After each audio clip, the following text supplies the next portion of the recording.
बच्चों आज हम लोग पढ़ने चल रहे हैं motion of A charge particle in uniform electric field. हम लोग जानते हैं कि यूनिफॉर्म इलेक्ट्रिक फील्ड क्या होता है।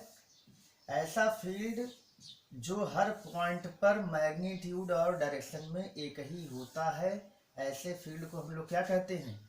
Uniform electric field. यह जो फील्ड हम बना रहे हैं ये कैसा फील्ड है? यूनिफॉर्म इलेक्ट्रिक फील्ड, एक समान वैद्युत क्षेत्र। इसमें क्या होता है, कहीं यहाँ ए पॉइंट ले लो, बी ले लो, सी ले लो, डी ले लो, ई ले लो, एफ ले लो, पूरे में कहीं भी कोई भी पॉइंट इसमें कोई ले लिया जाए, यहाँ पर इलेक्ट्रिक फील्ड का मैग्नीट्यूड और डायरेक्शन हर जगह एक ही होता है। तो पैरेलल लाइन होती है ये और इक्वल स्पेस्ड, इनको बराबर बराबर स्पेस रखते हुए लाइन बनाना चाहिए। कुछ कम ज़्यादा हो गया होगा तो इसको बराबर मान के ही हम लोग अभी चल रहे हैं, ठीक है।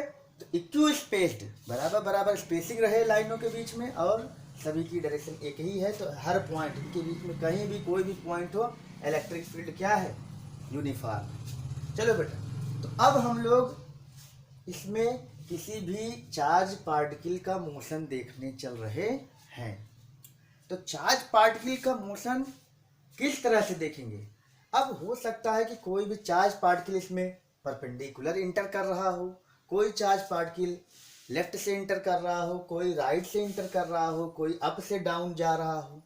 तो इस तरह से चार कंडीशंस हम लोग की बन सकती हैं कि चार्ज पार्टिकल इसके वर्टिकल नीचे आ रहा हो, वर्टिकली ऊपर जा रहा हो, लेफ्ट से राइट जा रहा हो या राइट से लेफ्ट। तो ये चार तरह की से वो इंटर कर सकता है।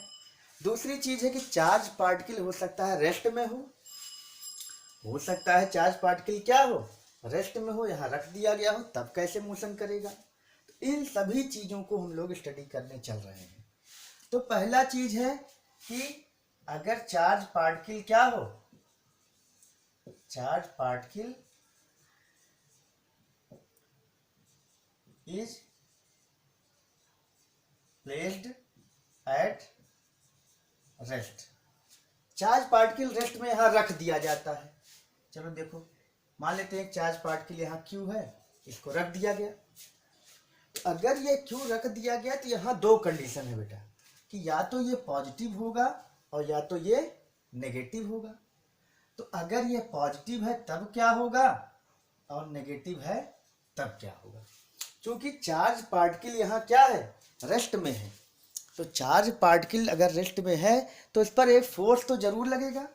तो तुम जानते हो कि पॉजिटिव चार्ज पार्टिकल पर इलेक्ट्रिक फील्ड की डायरेक्शन में फोर्स लगता है, वेक्टर एफ, और नेगेटिव चार्ज पार्टिकल पर इलेक्ट्रिक फील्ड के अपोजिट फोर्स लगता है ये। तो यहाँ एफ क्या हो जाएगा? क्यू ई हो जाएगा। ये भी एफ क्या हो जाएगा? क्यू ई हो जाएगा। तो यहाँ पर ध्यान देना है कि यहाँ एफ जो होगा वो माइनस क्यू ई होगा। क्यों? क्योंकि इलेक्ट्रिक फील्ड के अपोजिट फोर्स लग रहा है, तो वेक्टर फॉर्म में यहाँ माइनस लग जाएगा। तो यहाँ ध्यान देना कि ये दो तरह, ये डाइपोल नहीं हम लेकर चलेंगे, ये अलग अलग पार्टिकल है।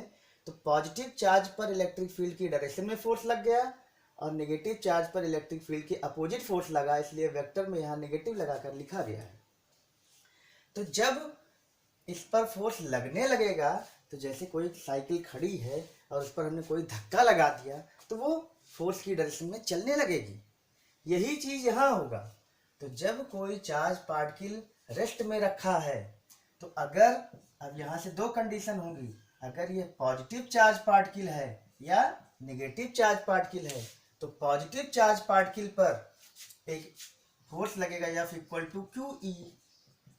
तो एफ बराबर हो जाएगा एम में इक्वल टू क्यू ई। तो ए इक्वल टू क्या हो जाएगा? Q E by m. और यहाँ पर भी वही चीज होगा, F equal to q E m a q E, a equal to q E by m. अगर ये दोनों चार्ज बराबर हैं तो देखो दोनों पर एक्सीलरेशन तो वही लग रहा है, मैग्नीट्यूड वही है, लेकिन ये एक्सीलरेशन क्या हो जाएगा? वेक्टर ए अगर हम लिखेंगे तो q vector E by m, और यहाँ पर अगर वेक्टर ए लिखेंगे तो हो जाएगा क्यू ई माइनस में अपॉन एम। क्यों? क्योंकि यहाँ पर जो एक्सेलरेशन काम कर रहा है, मान लेते हैं यहाँ पे एक्सेलरेशन ए डैश है, तो यहाँ पर जो ए और ए डैश तो बराबर हैं, लेकिन डायरेक्शन में दोनों अपोजिट हैं। तो यहाँ पर चार्ज पार्टिकल जो पॉजिटिव चार्ज पार्टिकल होगा, तो यहाँ पर particle positive charge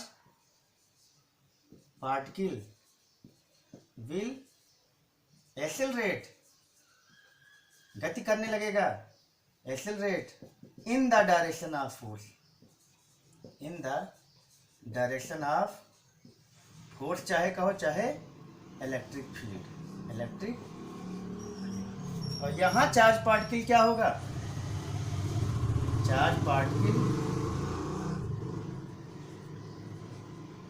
will accelerate opposite to electric field.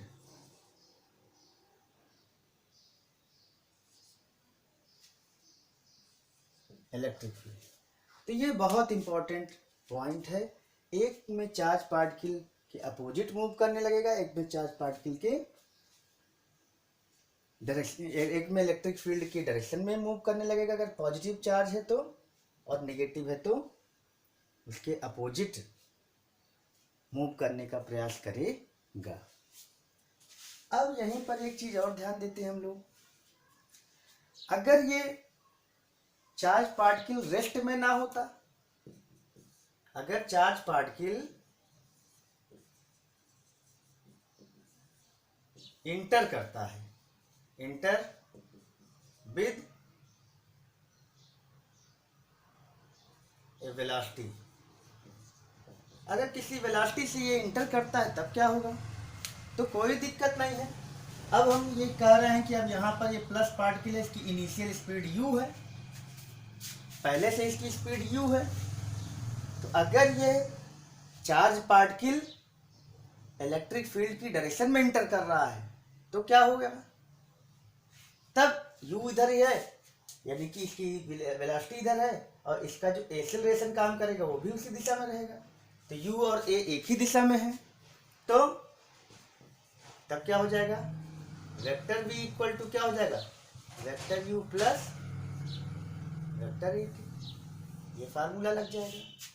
अब अगर a नेगेटिव है तो यहाँ नेगेटिव में, तो ये वेलोसिटी घटने लगेगी, यानी कि अगर positive charge particle electric field की डायरेक्शन में एंटर करेगा तो यहाँ पर वेलोसिटी क्या होगी, वेलोसिटी बढ़ेगी, वेलोसिटी क्या होगी, इंक्रीजेज। और अगर ये नेगेटिव पार्टिकल इलेक्ट्रिक फील्ड के अपोजिट इंटर करता है तो यहाँ पर भी u भी उधर है और a भी इधर है, तो u और a एक ही दिशा में है, तो यहाँ भी इंक्रीज करेगा। लेकिन यहाँ पे अगर ये बाएं साइड में इलेक्ट्रिक फील्ड के अपोजिट इंटर करता है तो यहाँ पर v क्या हो जाएगा, माइनस u, और यहाँ क्या हो जाएगा, माइनस a, क्योंकि इस पर जो एक्सेलरेशन है वो भी लेफ्ट में है और u भी लेफ्ट में है, दोनों नेगेटिव में है, यहाँ भी एक्सेलरेट करेगा। लेकिन अगर charge particle positive charge particle है, ये इधर इंटर कर रहा है, u इधर है, u लेफ्ट में है, और इस पर जो फोर्स लग रहा है वो क्या है, इस साइड में है, तब क्या होगा, ये वाला केस क्या हो जाएगा, ये फर्स्ट केस है, सेकंड केस है, थर्ड केस है ये वाला, तो क्या हो जाएगा, vector v equal to minus u plus a t। तो यहाँ देख रहे हो वेलोसिटी घटेगी, वेलोसिटी क्या होगी, डिक्रीज करेगी। और चौथे में अगर यहाँ माइनस पार्टिकल है और ये इस तरफ इंटर कर रहा है, u इधर है, तो इस पर फोर्स किधर लग रहा है, अपोजिट, तो फोर्स अपोजिट है तो एक्सेलरेशन अपोजिट है, तो यहाँ पे u प्लस में होगा और ये f माइनस में होगा, तो यहाँ वेक्टर v फाइनल वेलोसिटी क्या हो जाएगी, plus u minus a t। तो यहाँ पर भी वेलोसिटी क्या हो जाएगी, वेलोसिटी डिक्रीजेज। तो IIT के लिए बड़ा अच्छा क्वेश्चन है, ठीक है ना। तो इस तरह से हम लोगों का बड़ा इंपॉर्टेंट रिलेशन है ये, कि किस तरह से, तो बहुत ध्यान रखना है कि फोर्स की डायरेक्शन किधर है और वो किस डायरेक्शन में इंटर कर रहा है। अगर जिस डायरेक्शन में इंटर कर रहा है उसके अपोजिट फोर्स लग रहा है तो वेलोसिटी घटेगी। यहाँ जिस डायरेक्शन में इंटर कर रहा है, अगर ये दाएं साइड में इंटर कर रहा था, इसी डायरेक्शन में इस पर फोर्स भी लग रहा था, तो दोनों जुड़ जाएगा।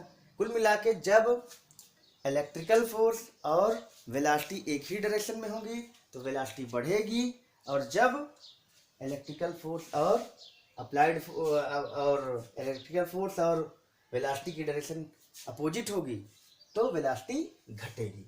यहाँ पर हम लोग देख रहे हैं कि v equal to u plus a t, v equal to minus u minus a T.